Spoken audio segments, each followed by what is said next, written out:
धनु राशि वालों, आप सभी का हृदय से अभिनंदन है धनु राशि भिंड यूट्यूब चैनल में।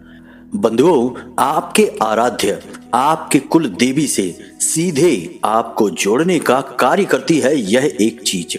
आपके कुल देवी या देवता की या आपके आराध्य की सीधी कृपा आपको दिलवाती है यह एक छोटी सी चीज। इस एक चीज को बस आपको सोते समय अपनी तकिए के नीचे रखकर सोना है। उसके बाद स्वयं देवी देवता आपसे संपर्क करेंगे, सपने के माध्यम से आपको दर्शन देंगे और आपकी हर एक मनोकामना को खुद आगे बढ़कर पूरी करेंगे। यह एक चीज इतनी चमत्कारी है कि इसके बारे में वेदों में, पुराणों में खुलकर चर्चा मिलती है। प्राचीन काल में इस एक चीज का प्रयोग ऋषि मुनि अपने लिए किया करते थे ताकि वे दिव्य शक्तियों से सीधे जुड़ सकें, उनका आशीर्वाद प्राप्त कर सकें और अपनी तपस्या को सिद्ध करके मनवांछित वरदान भगवान से, ईश्वर से प्राप्त कर सकें। समय के साथ साथ जब माहौल बदला, वातावरण बदला, तो लोग इस एक चीज के विषय में सब कुछ भूल गए। परंतु आज हम आपको इस एक चीज के विषय में संपूर्ण ज्ञान देने वाले हैं। जी हाँ बंधुओं, आपको इस कार्यक्रम को अंत तक देखना है। गलती से भी, भूल से भी इस कार्यक्रम को मिस मत कर देना, वरना यह इस नए वर्ष की आपकी सबसे बड़ी भूल होगी। वैसे तो हमने आपको इस प्रकार की चीजों के बारे में पहले भी बताया है, परंतु इस चीज के विषय में हम आपको पहली बार बताने जा रहे हैं। यह एक गुप्त रहस्य है, महाशक्तिशाली है, दैवीय शक्तियों को अपने साथ लेकर चलता है। बस जरूरत है तो सही विधि विधान और नियम के साथ इस एक चीज का प्रयोग करना। जब आप इसे प्रयोग करना सीख जाएंगे, जो कि हम आपको अच्छी तरह से सिखाने वाले हैं, तो आप खुद दिव्य शक्तियों के सीधे संपर्क में आ जाएंगे। फिर आपकी जो भी परेशानियां हैं, इच्छाएं हैं, उन्हें आप सीधे अपने देवताओं को बता सकते हैं और देवता आपका मार्गदर्शन करेंगे, आपको गलतियां करने से बचाएंगे और आपको एक ऐसे रास्ते पर लेकर जाएंगे जहां केवल और केवल खुशियां हैं, कामयाबी है और स्वर्ग के समान सुंदर जीवन है। ना केवल यह जीवन, बल्कि मृत्यु के बाद भी देवता आपका साथ नहीं छोड़ेंगे, क्योंकि इंसान इस संसार को छोड़कर जा सकता है, भौतिक दुनिया को और देह को त्याग सकता है, परंतु साधनाएं, पूजा पाठ और भक्ति जन्म जन्मांतर तक उसके साथ ही रहती है। तो यह एक चीज बहुत शक्तिशाली है। इसके विषय में आपको जानना बेहद आवश्यक है, क्योंकि आपने अपने जीवन में बहुत कष्ट देखे हैं। पिछला पूरा साल आपका संघर्ष में बीता है। आपने बहुत उम्मीदें लगाई थी समय के साथ, लेकिन आपकी मेहनत सफल नहीं हुई। हर एक प्रयास असफल होता रहा और संघर्षों की चार दीवारी में आप दब कर रह गए, पिस कर रह गए। परंतु अब समय बदल चुका है। अब यह नया वर्ष मंगल को समर्पित है। मंगल यानी कि ऊर्जा, मंगल यानी कि कुछ कर दिखाने का जज्बा। तो बस अब आपको भी अपनी इस सकारात्मक ऊर्जा का प्रयोग करना है और इस नए वर्ष में एक नई कहानी लिखनी है, जिसमें आप विजेता होंगे, आप कामयाब होंगे, आपकी हर मनोकामना पूरी हो चुकी होगी। लेकिन इसके लिए आपको ना केवल कार्य करने होंगे, बल्कि कुछ ऐसी गुप्त और महाशक्तिशाली क्रियाओं को भी करना होगा जिनके सहारे देवता आपके साथ आ जाएंगे। याद रखना बंधुओं कि हमारे आसपास जो दिव्य शक्तियां हैं, देवता हैं, वे तो हर वक्त हमें देना चाहते हैं, तभी तो उनका नाम है देवता, जो देवे सो देवता। लेकिन हम ही अनजाने में एक ऐसा आवरण अपने आसपास बना लेते हैं, नकारात्मकता के चलते, अपनी गलतियों के चलते, कि हमारे देवता चाहकर भी हमारी मदद नहीं कर पाते हैं। फिर हम कहते हैं कि हम इतनी पूजा पाठ करते हैं, मंदिर जाते हैं, चालीसा पढ़ते हैं, फिर भी भगवान हमारी सुनते नहीं हैं। इसमें भी हमारी ही गलती है, क्योंकि हम केवल एक क्रिया कर रहे हैं, दूसरी विधियों के बारे में नहीं जानते हैं। नकारात्मकता को हटाने के बारे में हम कभी सोचते भी नहीं हैं, अपने आवरण, अपने आचरण को कभी नहीं बदलते हैं। लेकिन अब समय आ गया है जब आपको सब कुछ बदल डालना है। चारों तरफ से प्रयास करेंगे तभी कामयाबी का दरवाजा खुलेगा। यह इतना आसान कार्य नहीं है, नहीं तो हर इंसान ना कामयाब हो जाए। सभी क्यों कष्ट में डूबे हैं। हर इंसान कामयाब होना चाहता है, धन दौलत कमाना चाहता है, सुखी होना चाहता है, परंतु सुख का मार्ग सबको नहीं मिलता। मिलता केवल उसी को है जो सचमुच में हर तरफ से प्रयास करता है, कहीं कोई कसर बाकी नहीं छोड़ता है। कहने का मतलब यह है बंधुओं कि आज का यह कार्यक्रम आपको एक ऐसा अनोखा और अद्भुत और दिव्य ज्ञान देने वाला है जो हमारी साधनाओं पर, हमारे जीवन भर के अनुभव पर आधारित है। बस आपको इसे पूरी तरह से समझना है, प्रयोग करना है, जीवन में उतारना है और आने वाला वक्त आपका होगा, इस बात की हम गारंटी देते हैं। बस आपको इस कार्यक्रम में अंत तक रुकना है, तभी हमारी मेहनत सफल होगी, माई के लिए हमारी भक्ति भी सफल होगी। तो चलिए बिना समय गवाए माता रानी को याद करते हुए आज इस कार्यक्रम को शुरू करते हैं। कमेंट में लिख डालना पूरे भक्ति भाव के साथ, जय माँ भद्रकाली कृपा करो। महामाई इतनी दयालु है कि आपके ऊपर निश्चित कृपा करेंगी, हमें पूर्ण विश्वास है, बस भाव पक्का होना चाहिए। इसी के साथ साथ बंधुओं, यदि आप इस चैनल कार्यक्रम पर पहली बार आए हैं तो आप इस चैनल को सब्सक्राइब अवश्य कर लें।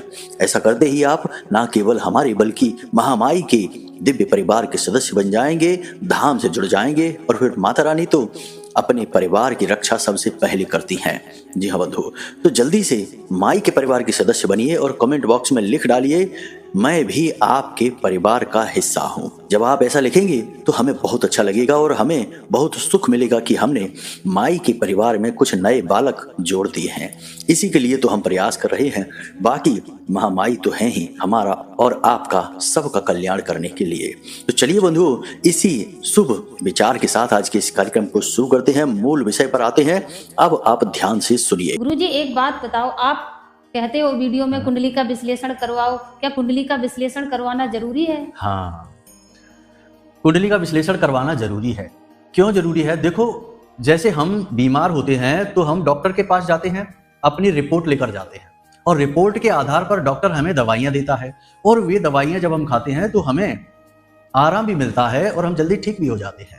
बजाय इसके कि हम ऐसे ही अंदाजे से दवाइयां लेते रहें, खाते रहें, कभी ठीक होंगे, कभी नहीं होंगे, कभी रिएक्शन भी हो सकता है। आपकी कुंडली जो है वह आपकी रिपोर्ट है, आपका एक्सरे है कि आपके जीवन में कहाँ कष्ट है, कौन सी ग्रहों की दशाएं हैं जो आपको रोक रही हैं, परेशानी आपके जीवन में पैदा कर रही हैं।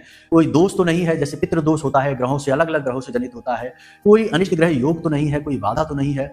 तो ये आपकी रिपोर्ट है। अगर आप अपनी रिपोर्ट दिखा देंगे तो आपको सटीक समाधान मिलेंगे, समस्याओं का सही कारण पता चलेगा और जीवन में खुशहाली आएगी। नहीं दिखाएंगे तो अंदाजे से दवाइयां लेते रहिए, ठीक होने की कोई गारंटी नहीं है। बंधुओं, एक कहावत कही जाती है, विनाश काले विपरीत बुद्धि। जब इंसान का बुरा वक्त आता है तो उसकी बुद्धि एकदम उल्टी हो जाती है।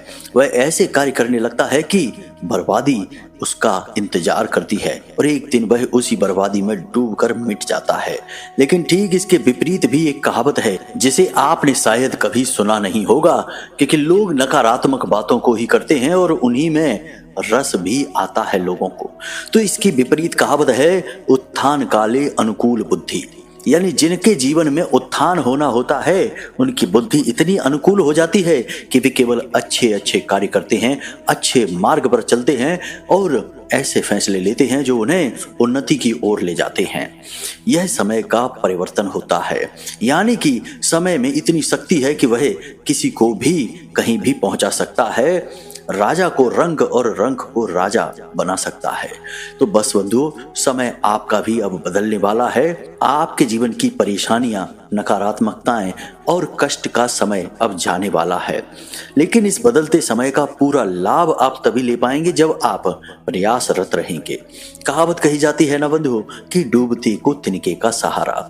तो आपने जो भी अपने जीवन में प्रयास किए हैं वे तिनके के समान थे, लेकिन अब ईश्वर का, भगवान का हाथ आ रहा है आपकी मदद करने के लिए। यह जो नया वर्ष है यह आपके जीवन में कई प्रकार की खुशियां लेकर आएगा। हाँ, थोड़ी बहुत नकारात्मकताएं अवश्य होंगी, लेकिन आपका उद्धार भी होगा, यह बात निश्चित है। क्योंकि बंधुओं, हम आपको बता दें कि पिछला वर्ष तो शनिदेव को समर्पित था और शनिदेव कभी जीवन में किसी को आगे बढ़ने देते ही नहीं हैं। उनकी खुद की चाल बहुत धीमी है तो वे जीवन की गति को भी बहुत धीमा कर देते हैं। इसीलिए पिछले साल आपने लगभग पूरी साल इंतजार ही किया है, अच्छे समय का इंतजार, शुभ घड़ियों का इंतजार, कुछ भी जीवन में ऐसा हो जाए जिससे आपको अच्छा लगे, ऐसे पल का इंतजार, सुख के पलों का इंतजार। लेकिन वह इंतजार पूरा नहीं हुआ। इस साल लेकिन ऐसा नहीं है। यह साल बहुत तेजी से गुजरेगा, सब कुछ बहुत ही गति के साथ निकलेगा। यदि आपने दौड़ नहीं लगाई, भागे नहीं तेजी से, तो आप पीछे रह जाएंगे। तो हम आपको बता दें कि इस साल आप अपनी गति को कैसे बढ़ा सकते हैं, कैसे आप उन लक्ष्यों को हासिल कर सकते हैं जिनके लिए आप अब तक तड़प रहे थे, परेशान हो रहे थे। 3 बातों का आपको इस पूरे साल यानी पूरे 2025 में ख्याल रखना है। जो इन 3 बातों का ख्याल नहीं रखेगा वह बर्बाद हो जाएगा, फिर जीवन में कभी उठ नहीं पाएगा। इस बात की हम गारंटी देते हैं, क्योंकि यह साल है ही बड़ा तेजस्वी, बड़ा ऊर्जावान। तो ध्यान से सुनिए। सबसे पहला कार्य है कि आपको अनुशासित होना पड़ेगा। पूरे डिसिप्लिन के साथ, अनुशासन के साथ जीवन को जीना होगा। हर एक कार्य का एक समय होता है। समय के बाद किया गया कार्य बिना मतलब का हो जाता है, अपनी शक्ति को खो देता है। जैसे कि ऑफिस जाने का समय यदि 10 बजे का है, तो आप यदि 10 बजे के बजाय 11 बजे 12 बजे ऑफिस जाते हैं, तो आपके ऑफिस जाने के कार्य का कोई महत्व ही नहीं है। लोग ना तो आपकी इज्जत करेंगे, ना ही सम्मान देंगे, और ना ही आप अपने कार्य को ठीक तरह से पूरा कर पाएंगे। यानी कि आपने कार्य भी कर दिया और उसका कोई महत्व भी नहीं रहा। इसी तरह से हम कहते हैं कि हर एक कार्य का अपना महत्व है, समय है। तो इस समय की शक्ति को पहचानना है। हर कार्य को बिल्कुल टाइम पर पूरा करना है। टाल मटोल बिल्कुल नहीं करनी है, बिल्कुल लेट लतीफी नहीं करनी है। जब तब यदि कोई विशेष परिस्थिति है तो बात अलग है, परंतु अक्सर आप कोशिश ये करें कि सूर्योदय से पहले जागें, स्नान आदि करने के बाद भगवान का पूजा पाठ अवश्य करें, चालीसा पढ़ें, आरती करें, जो भी आप करना चाहें वह करें, गाय के घी का दीपक जलाएं और उसके बाद पूरे नियम संयम के साथ अपने कार्यों को समय पर पूरा करें। यदि आप पूरे साल अनुशासित रहते हैं तो आप निश्चित तौर पर वह सब कुछ हासिल कर लेंगे जो आप सोच कर बैठे हैं, क्योंकि यह मंगल का वर्ष है। और मंगल कौन है? वह सैनिकों का नायक है, सेनापति है। अनुशासन तो उसकी रग रग में है, तो अनुशासन में आपको भी रहना होगा। दूसरा नियम यह है कि इस पूरे वर्ष आपको अपनी वाणी पर, अपने मन पर नियंत्रण रखना होगा। जी हाँ बंधु, कहने का मतलब यह है कि आप उल्टा सीधा कुछ भी खाएंगे नहीं, उल्टा सीधा कहीं घूमेंगे नहीं, समय बर्बाद नहीं करेंगे, उल्टा सीधा खाकर अपनी सेहत बर्बाद नहीं करेंगे, और सबसे महत्वपूर्ण कि उल्टा सीधा किसी से कुछ भी बोलेंगे नहीं। वाणी पर पूरा नियंत्रण, यानी आपको अपने ऊपर पूरा नियंत्रण इस पूरे वर्ष रखना होगा। यह आपके नियंत्रण की परीक्षा होगी। आप अपना नियंत्रण खोएंगे और आप इसके साथ साथ बहुत कुछ खो देंगे। आपकी सेहत भी जाएगी और मान सम्मान तो जाएगा ही जाएगा। बंधुओं, आप यदि किसी से अनाप शनाप बातें करेंगे, समय खराब करेंगे, व्यर्थ की बहसबाजी में पड़ेंगे, तो आपका कीमती समय तो जाएगा ही जाएगा, उल्टा आपके काम पर भी इसका बहुत प्रभाव पड़ेगा। आप बेहद भावुक इंसान हैं। आप किसी से 2 बातें कह दें और वह आपसे जब कोई ऐसी बात बोले जो चुभने वाली हो, तो हो सकता है कि उसके ऊपर आपकी बात का कोई प्रभाव न पड़े, लेकिन आप उसकी बात को लेकर दिन भर बैठे रहें, मन में उधेड़ बुन चलती रहे और आपका मन भी खराब हो जाएगा, आपका मनोबल भी कमजोर हो जाएगा। तो ऐसे में आप अपने काम पर कैसे ध्यान लगाएंगे? कहने का मतलब यह है कि नपी तुली बातें करें, नपे तुले कार्य करें। कोई भी कार्य करने से पहले यह जरूर सोचें कि कहीं इसका कोई साइड इफेक्ट आपको प्रभावित तो नहीं करेगा। ऐसा सोचकर यदि आप चलेंगे तो निश्चित तौर पर इस 2025 में आप 100% कामयाब होंगे। मंगल के अनुरूप आप चल रहे हैं। अब तीसरा नियम है, यह इन दोनों नियमों से सबसे ऊपर है। जी हाँ बंधुओं, यह नियम ऐसा है जो आपको भगवान से जोड़ता है। अब ध्यान से सुनिए, मंगल के अधिपति हैं हनुमान जी, और हनुमान जी एक ऐसे देवता हैं जो अपनी भक्ति के लिए जाने जाते हैं, समर्पण के लिए जाने जाते हैं। तो आपको भी यही स्वभाव अपनाना होगा। हमने अपने बहुत सारे कार्यक्रमों में अब तक लोगों को इस वर्ष का श्रेष्ठतम उपाय हनुमान चालीसा बताया है। इसीलिए तो बताया है क्योंकि हनुमान चालीसा में इतनी शक्ति है जो आपके अंदर भक्ति की आग को जला सकता है। बस भाव के साथ आपको बोलना है। कहने का मतलब यह है कि इस पूरे वर्ष आपको जो भी आपके आराध्य हैं, कुल देवता हैं, उनकी बहुत अच्छे से भक्ति करनी है। समय समय पर कुछ विशेष अनुष्ठान करते रहने हैं, साधनाएं करते रहना है। साधना पूजा पाठ का श्रेष्ठतम उच्चतम स्तर होता है। एक तो वह पूजा पाठ होती है जो हमने सुबह जागकर आरती कर ली, चालीसा पढ़ लिया। यह तो सामान्य सी नित्य कर्म पूजा है। देवी देवता इससे प्रसन्न तो हो जाते हैं, परंतु उनकी कृपा प्राप्त नहीं होती है। कृपा प्राप्ति के लिए थोड़ा सा मेहनत करनी पड़ती है, कठिन प्रयास करने पड़ते हैं, तो जिसके लिए साधनाएं बनी होती हैं। गृहस्थ जीवन में भी साधनाएं की जा सकती हैं। असल में साधना का विधान ही गृहस्थ जीवन के लिए बना है। तो आपको क्या करना है, जो भी आपके आराध्य हैं, चाहे माँ दुर्गा हो या फिर माँ बगलामुखी, भद्रकाली हो या हनुमान जी, भगवान श्री कृष्ण हो, जो भी हो, उनके लिए जो विशेष पूजा पाठ के अनुष्ठान होते हैं, उनके साथ साथ कुछ विशेष साधनाएं भी होती हैं। किसी की 31 दिन की, किसी की 41 दिन की, किसी की केवल 11 दिन की। जैसे हनुमान जी का 100 चालीसा पाठ का एक अनुष्ठान होता है। इसे आप यदि 11 दिन कर डालते हैं तो हनुमान जी स्वयं आपकी हर मनोकामना पूरी करेंगे, बिल्कुल आपके मन के अनुसार करेंगे। यह कैसे होता है? याद रखना कि साधना में मेहनत बहुत लगती है। तो यह कैसे होगा? किसी मंगलवार के दिन से आप इस क्रिया को शुरू करें। प्रतिदिन 100 हनुमान चालीसा का पाठ करना है। हनुमान चालीसा में खुद ही लिखा है, जो 7 बार पाठ कर कोई, छूटे बंद महासुख होई। महासुख मिलता है। जी हाँ बंधुओं, जो सुखों से बहुत ऊपर होता है, भगवान का दिया होता है।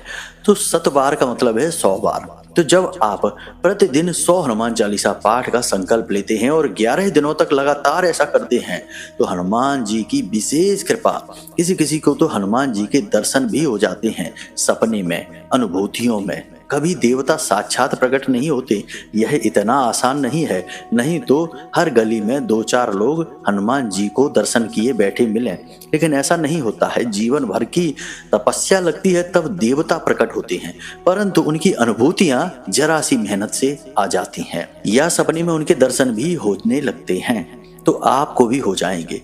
तो पूरी साल में कभी तो आप यह कर लें। इसमें कोई बहुत ज्यादा बड़ा प्रयास नहीं है। एक 100 हनुमान चालीसा पाठ में आपको 3 या 4 घंटे लगने हैं। तो 10 या 11 दिन का यह मेहनत का प्रयास है, परंतु हनुमान जी का जीवन भर का साथ भी तो मिलेगा। तो 11 दिन का यह कठोर संकल्प कर डालिए, खूब मेहनत करिए और आपको निश्चित सफलता मिलेगी। इसी प्रकार हर देवता की कुछ विशेष साधनाएं होती हैं। यदि आप किसी विशेष देवता के विषय में किसी विशेष साधना को जानना चाहते हैं, तो आप हमें कमेंट करना या वीडियो में दिए गए नंबर पर व्हाट्सएप मैसेज करना। तो हम आपको आपके मनवांछित देवता की विशेष साधना बता देंगे, कैसे करनी है, किस प्रकार करनी है, आप उसे करना शुरू करना। विशेष नियम और दिन के आधार पर साधनाएं होती हैं, यूं ही कभी भी नहीं कर ली जाती हैं। तो सारी चीजें आपको हम बता देंगे। आगे आने वाले कार्यक्रमों में भी हम साधनाओं के विषय में चर्चा अवश्य करेंगे। बंधुओं, सामान्य जानकारी तो सभी देते हैं, लेकिन जानकारी वह जो जीवन में सचमुच में क्रांतिकारी बदलाव लेकर आए, वही श्रेष्ठतम होती है, और जो जीवन भर साथ भी दे। जी हाँ बंधुओं, तो हम केवल उपाय नहीं बताते, बल्कि आपको जीवन भर चलने वाली क्रियाएं बताते हैं, जीवन भर लाभ देने वाले उपाय बताते हैं। यह छोटी मोटी बातें नहीं है, जीवन का अनुभव है हमारा।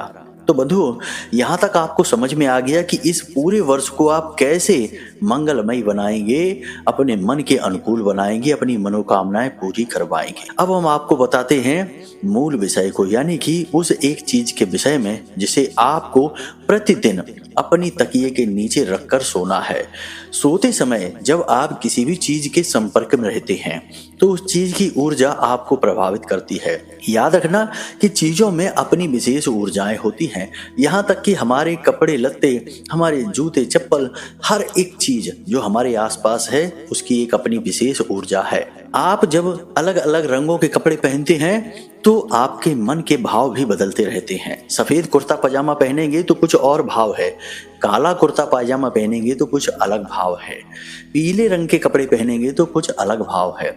यानी रंगों की भी अपनी खास ऊर्जा है। इसीलिए जिस भी दैवी शक्ति के लोग संपर्क में होते हैं, साधना में होते हैं, तो वे उसी देवी शक्ति के अनुरूप रंगों के कपड़े पहनते हैं। काली की पूजा करने वाले काले रंग के या लाल रंग के कपड़े पहनते हैं, शनिदेव की पूजा करने वाले काले रंग के कपड़े पहनते हैं, या फिर भगवान श्री कृष्ण या माँ बगलामुखी की पूजा करने वाले पीले रंग के कपड़े पहनते हैं। तो यह रंगों की ऊर्जा है। यहाँ तक आपको समझ में आ गया कि चीजों की ऊर्जाएं होती हैं जो हमें प्रभावित करती हैं। जब हम सो जाते हैं तो हमारा जो सूक्ष्म शरीर है वह अनंत कोटि ब्रह्मांडों की और अलग अलग लोकों की यात्राओं पर निकल जाता है। तभी तो हमें सपने में विचित्र चीजें दिखाई देती हैं। हम सोचते हैं कि भला यह क्या चीज थी, हमने क्या सपने में देख लिया। ऐसा तो हमने कभी वास्तविकता में देखा नहीं, सोचा नहीं, कभी इसके विषय में चर्चा भी नहीं हुई, लेकिन यह हमें सपने में कैसे दिख गया। तो यह हमारा सूक्ष्म शरीर होता है। अब यह सूक्ष्म शरीर बाधाओं से परे होता है, भौतिकता से परे होता है। यह किसी भी लोक में जा सकता है। पितृलोक में जाएगा तो आपके मरे हुए पितृ पूर्वज आपको दिखाई देंगे। देवलोक में जाएगा तो आपको देवी देवताओं के दर्शन हो जाएंगे। नरक लोक में जाएगा, राक्षसों के पास जाएगा तो आपको भूत प्रेतों के दर्शन होंगे। जी हाँ बंधु, कहीं भी जा सकता है। तो अब आपको इसी शक्ति का प्रयोग करना है। हम आपको एक ऐसी चीज के बारे में बताने जा रहे हैं जिससे आपको प्रतिदिन तकिए के नीचे रखकर सोना है। और जिस भी देवी देवता से आप जुड़ना चाहते हैं उस देवी देवता को याद करना है। उन्हें याद करते हुए उनके भाव के साथ ही आपको इस चीज का प्रयोग करना है। तो वे देवता स्वयं आपसे संपर्क करेंगे। सपने के माध्यम से आपको उनके दर्शन होंगे, उनसे मार्गदर्शन भी प्राप्त होगा। जी हाँ बंधुओं, यह छोटी बात नहीं है, बहुत बड़ी बात है। और हम आपको गारंटी के साथ कहते हैं कि ऐसा होता है। बहुत सारे लोगों के साथ ऐसा हमने पहले होते हुए देखा है। लोग कहते हैं कि गुरुजी हमें सपने में हनुमान जी दिखाई दिए, बहुत बड़ा मंदिर था, वहां पर हमने हनुमान जी की बड़ी सी मूर्ति देखी। कोई कहता है कि हमें भोले बाबा के दर्शन हुए। अलग अलग प्रकार के लोगों के अनुभव होते हैं।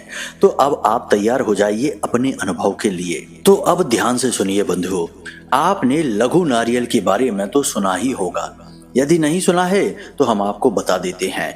जिस प्रकार नारियल होता है पूजा पाठ में प्रयोग किया जाता है, अलग अलग विधियों से नारियल को जागृत शक्ति माना जाता है।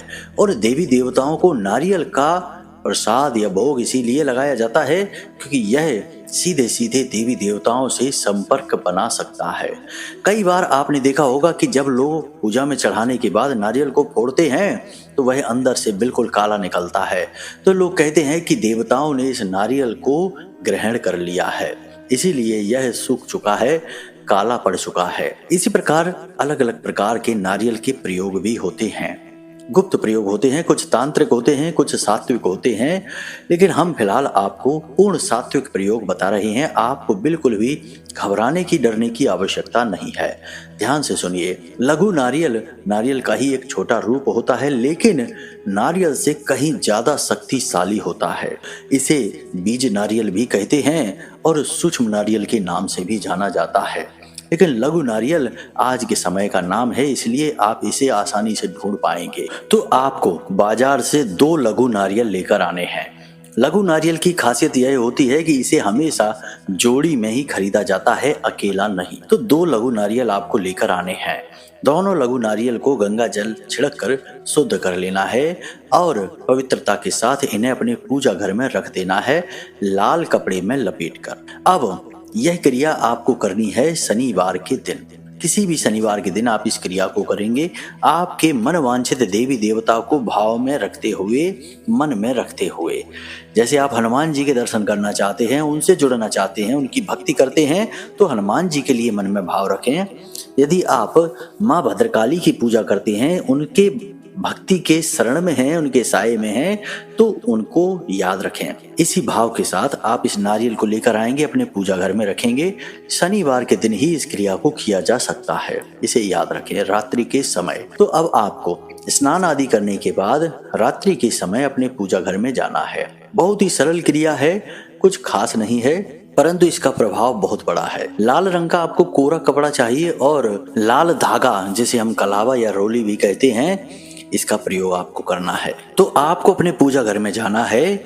स्नान आदि करने के बाद एक चौकी बिछानी है, उस चौकी के ऊपर लाल कपड़ा रखना है और उस लाल कपड़े में आपको ये दोनों नारियल, जी हाँ बंधुओं, इन दोनों नारियल पर आपको वह लाल धागा, जिसे कलावा कहते हैं, उसे लपेट देना है। हर नारियल पर 7 बार लपेटना है। ये जोड़ी है नारियलों की, और इस जोड़ी के ऊपर आप इस धागे को लपेटने के बाद आप लाल रंग का सिंदूर लगाएंगे, इन नारियल का पूजन करेंगे और इन नारियल को उसी दिव्य शक्ति का स्वरूप प्रतीक मानकर ही पूजन करेंगे। और इसके बाद गाय के घी का दीपक जलाकर पंचोपचार से इसकी पूजा करेंगे। याद रखना, किसी फोटो या तस्वीर की आवश्यकता नहीं है, क्योंकि यहाँ नारियल ही उस दिव्य शक्ति का स्वरूप बनेंगे। प्रसाद वगैरह चढ़ाएंगे, दीपक जलाएंगे और पंचोपचार से पूजा करने के बाद आप इन नारियलों में से एक नारियल को लाल कपड़े में लपेटकर अपने पूजा घर में उसी दिव्य शक्ति के पास रख देंगे। जैसे हनुमान जी की आप शरण में हैं, उनकी पूजा करते हैं, तो हनुमान जी के चरणों में रख देंगे और दूसरे नारियल को लाल कपड़े में लपेटकर अपने साथ अपनी जेब में रख लेंगे। अब आपको करना यह है कि जब आप सोने जाएं तो अपने बिस्तर में अपनी तकिए के नीचे इस नारियल को रखें। याद रखें कि बिस्तर पर आप अकेले ही सोने चाहिए और कमरे में भी कोई और नहीं होना चाहिए। जब आप सोने जाएं तो तकिए के नीचे इस नारियल को रख लें चुपचाप, किसी को इसके बारे में बताएं नहीं। यह चुपचाप की जाने वाली क्रिया है।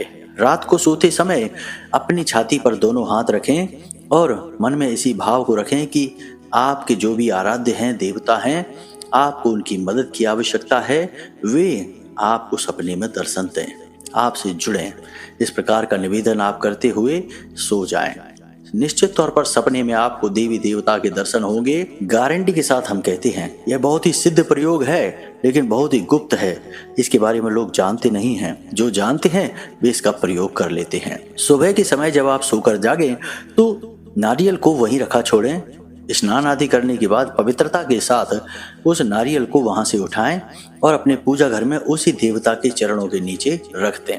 यदि आपको देवता का आभास होता है, स्वप्न दिखता है, तो उसे धन्यवाद अवश्य दें।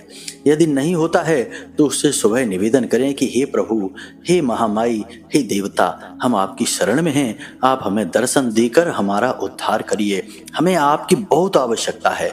इस प्रकार निवेदन करिए। फिर रात्रि के समय इस क्रिया को फिर से दोहराइए, यानी कि गाय के घी का दीपक जलाइए, देवता से निवेदन करिए और उसके बाद उन दोनों में से एक कोई भी नारियल उठा लीजिए। कोई ऐसा फिक्स नहीं है कि यही नारियल उठाना है। कोई भी एक नारियल उठाइए और उसे अपनी तकिए के नीचे रखकर सो जाइए। याद रखना कि ये लघु नारियल हैं, छोटे आकार के होते हैं, ज़्यादा बड़े नहीं होते हैं, इसलिए इन्हें तकिए के नीचे रखना आसान है। बस इस प्रयोग के विषय में किसी को बताना नहीं है। 7 दिन के अंदर अंदर देवता की शुद्ध अनुभूति आपको होगी, श्रेष्ठ मार्गदर्शन प्राप्त होगा और आपका जीवन बिल्कुल बदल जाएगा। आप स्वयं भी पूर्ण रूप से बदल जाएंगे, इस बात की हम गारंटी देते हैं। पूरे भरोसे के साथ, आस्तिकता के साथ, धार्मिकता के साथ इस प्रयोग को करिए और आश्चर्यजनक परिणाम है इस प्रयोग के। आपको भी खुद बहुत आश्चर्य होगा कि यह प्रयोग कितना शक्तिशाली है और कितना सरल भी है। याद रखना बंधुओं कि ज्यादातर जो शक्तिशाली विधियां हैं वो सरल ही होती हैं। ज्यादा दिखावेबाजी, ढोंग और ड्रामेबाजी की आवश्यकता नहीं होती। दिव्य शक्तियों से जुड़ने के लिए सरल स्वभाव से ही देवता प्रभावित होते हैं। तुलसी बाबा ने श्री रामचरितमानस में क्या लिख दिया? निर्मल मन जन सो मोहि पावा, मोहि छल छिद्र कपट नहीं भावा। तो यही तो देवता कहते हैं। तो सरलता के पीछे न जाइए, बड़ा ही शक्तिशाली यह प्रयोग है, इसे करिए। फिर इसके परिणाम क्या हुए आप हमें कमेंट करके अवश्य बताना, या वीडियो में दिए गए नंबर पर व्हाट्सएप मैसेज करके बताना, हमें भी इंतजार रहेगा। हमने तो इस प्रयोग को हजारों बार अपनाया है और इसके सर्वोत्तम परिणाम प्राप्त किए हैं। सीधे माता रानी के दर्शन किए हैं। कोई माने या ना माने, लेकिन हम कहते हैं आपको कि हमने माई के सीधे दर्शन किए हैं, तो आपको भी होंगे। बस आपको भाव बनाना है। तो चलिए इसी के साथ साथ आज के इस कार्यक्रम को यही समाप्त करते हैं। यदि कोई प्रश्न आपके मन में उठे तो आप वीडियो में दिए गए नंबर पर फोन करके पूछ सकते हैं। कुंडली का विश्लेषण यदि कराना चाहते हैं तो नंबर पर फोन करके अपनी डिटेल दे दें और छोटी सी एक दक्षिणा के साथ जो माई के चरणों में समर्पित की जाएगी, अपनी कुंडली का श्रेष्ठतम आकलन करवा लें। तो चलिए बंधुओं, आज के इस कार्यक्रम को यहीं समाप्त करते हैं। हमेशा हंसते रहिए, मुस्कुराते रहिए, सकारात्मक रहिए और महामाई पर अपनी आस्था और विश्वास बनाकर रखिए। आपका उद्धार होगा। प्रेम से बोलिए जय माई की, जय मां भद्रकाली। माता रानी आपका कल्याण करेंगी। धन्यवाद।